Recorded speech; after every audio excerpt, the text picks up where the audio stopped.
Halo teman-teman, kembali lagi bersama aku di channel Feby Sandi. Oke, di tutorial kali ini aku mau ngasih tutorial tentang gimana cara membangun hotspot voucheran. Nah, untuk topologinya bisa kalian lihat di bagian ini. Nah, di sini ini adalah sebagai ISP. Nah, ISP ini akan dihubungkan ke Ether 1 ke Mikrotik RB941. Nah, untuk ISP ini IP-nya adalah DHCP. Kemudian di Ether 2-nya ini akan dihubungkan ke laptop. Kemudian di bagian Ether 3-nya ini sebagai access point. Nah, di sini saya menggunakan access point TP-Link WR840N. Kemudian access point ini akan dipancarkan dan diterima oleh klien.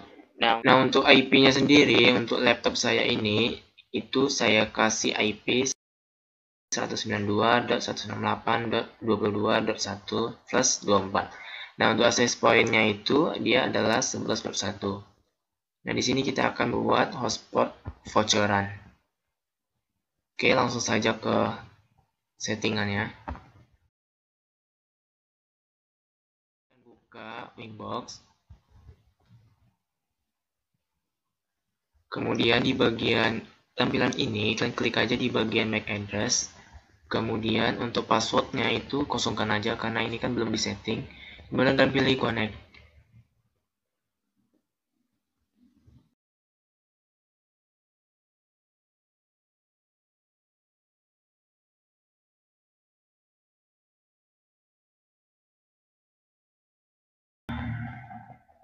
Kemudian ke bagian tampil ini kita pergi ke interface untuk menamai sebuah biar kita itu mudah ingat.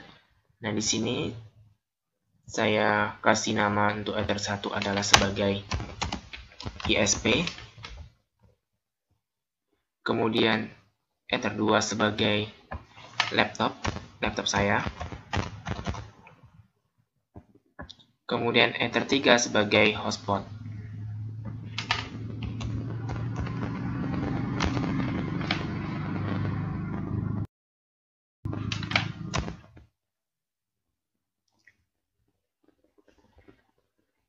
Oke, langkah pertama adalah kalian pergi ke menu IP, kemudian DHCP client, kemudian kalian pilih klik tombol plus, kemudian untuk interface-nya kalian arahkan ke Ether 1, kemudian kalian klik apply, kemudian OK. Pastikan ya untuk IP-nya itu mendapatkan untuk SSP-nya. Ke menu IP, kemudian DNS, kemudian di bagian alur remote ini klik centangkan, kemudian kalian klik apply, kemudian OK.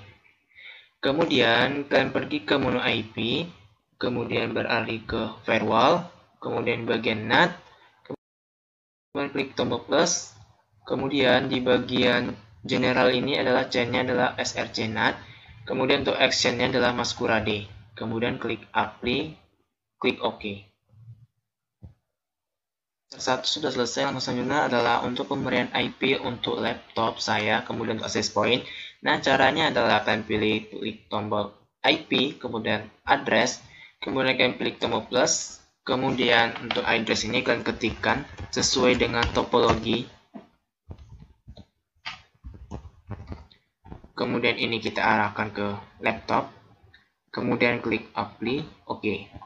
Nah, untuk itu klik lagi tombol plus, kemudian kita akan kasih IP untuk access point. Interface-nya arahkan ke hotspot, kemudian klik apply, klik OK. Nah, untuk si klien bisa terhubung ke access point-nya dan mendapatkan koneksi internet, diperlukan untuk IP secara otomatis. Nah, di sini saya mau membuat DHCP. Yang pertama adalah kalian klik IP, kemudian DHCP server, kemudian kalian pilih DHCP setup, kemudian arahkan ke interface yang mau kalian ingin IP-nya itu secara otomatis. Nah, di sini saya akan menggunakan Ether 2 dan Ether 3. Pertama, saya akan membuat untuk laptop saya. Ini kalian next-kan aja. Kemudian kalian buat lagi untuk Ether 3 sebagai hotspot.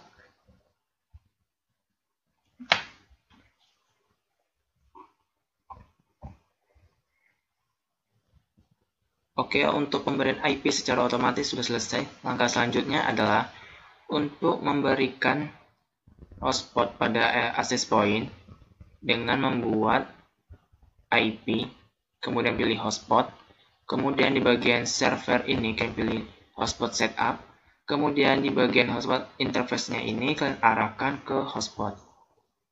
Kalian klik next, next. Nah, untuk DNS name-nya ini kalian ketikkan aja terserah kalian. Ini gunanya adalah jika si klien tidak mendapatkan otomatis login, bisa menggunakan secara manual seperti ini. Nah, di sini saya akan menggunakan nama saya.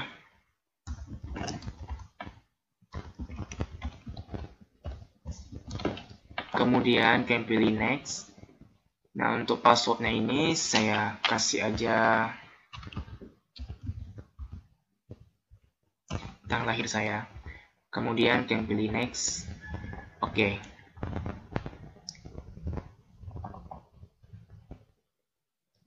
Nah, dari proses konfigurasi ini settingannya sudah selesai. Langkah selanjutnya adalah kita akan mengkonfigurasi ke access point-nya untuk setting-setting nama access point-nya kita buat apa, dan juga nanti kita akan buat untuk voucher-nya.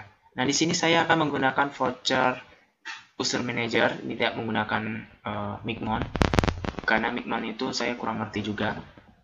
Nah, di sini saya menggunakan user manager karena cara pembuatannya itu lebih mudah, lebih simple, dan cocok untuk bagi kalian yang masih pemula. Oke, di sini saya akan exit dulu. Nah, di sini saya akan colokkan laptop saya dengan access point karena saya ingin men-settingnya. Nah, di sini saya menggunakan access point TP-Link WR840N. Nah, untuk settingannya itu sama saja. Nah, di sini saya akan mengetikkan IP-nya si TP-Link-nya 192.168.0.1.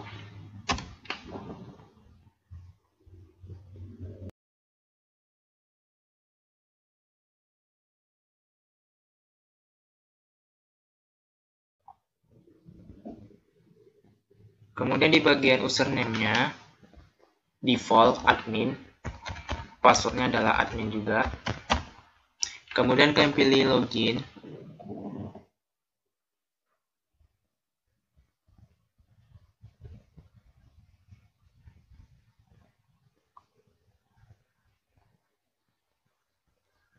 Kemudian di bagian ini kalian pilih aja next.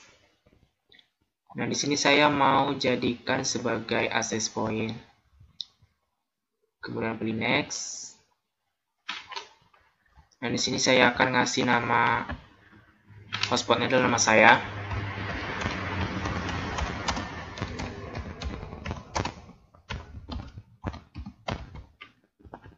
Nah, untuk passwordnya sendiri saya disable karena kan dia mendapatkan minta login. Kemudian kalian pilih next. Kemudian kalian next lagi. Kemudian finish.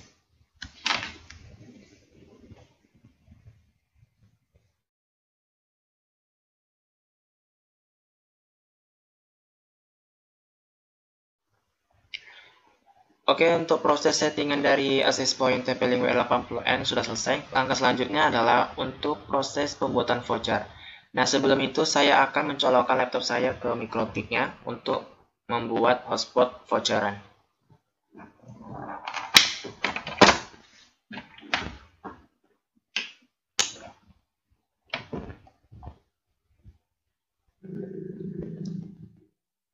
Oke, ini adalah tampilan dari user manajernya.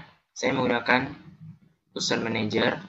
Nah, untuk di bagian alamat IP-nya ini adalah kita masukkan IP dari ether yang dihubungkan ke laptop saya, karena kan IP-nya adalah 22.1, kalian masukkan 22.1.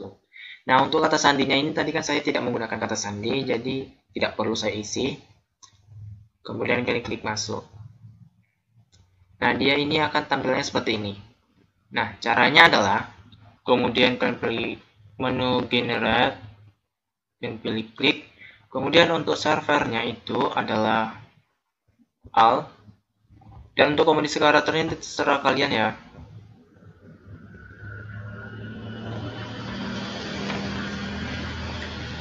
Nah, untuk panjang karakter penggunanya ini adalah terserah kalian. Di sini aku biasanya menggunakan 3 aja biar lebih mudah, dan untuk kata sandinya pun sama.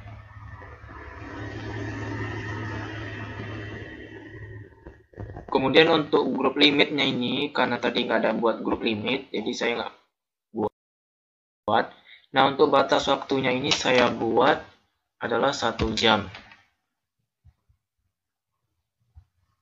Nah, untuk keterangannya ini saya buat 1 jam pelanggan.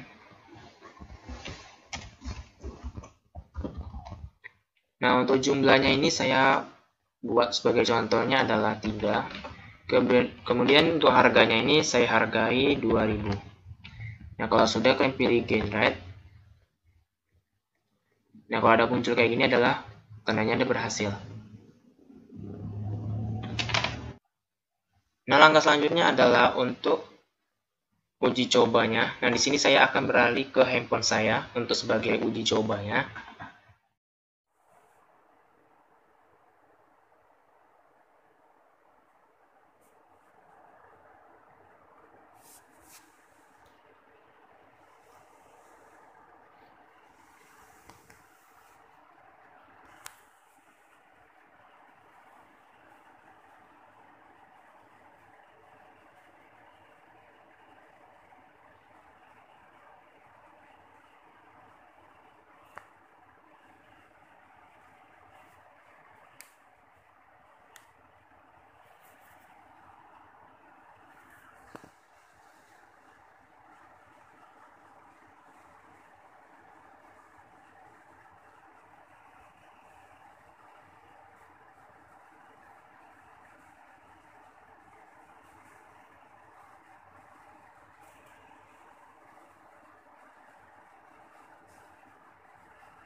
Nah, itu dia teman-teman tutorial kali ini. Semoga tutorial kali ini bermanfaat untuk kalian semua.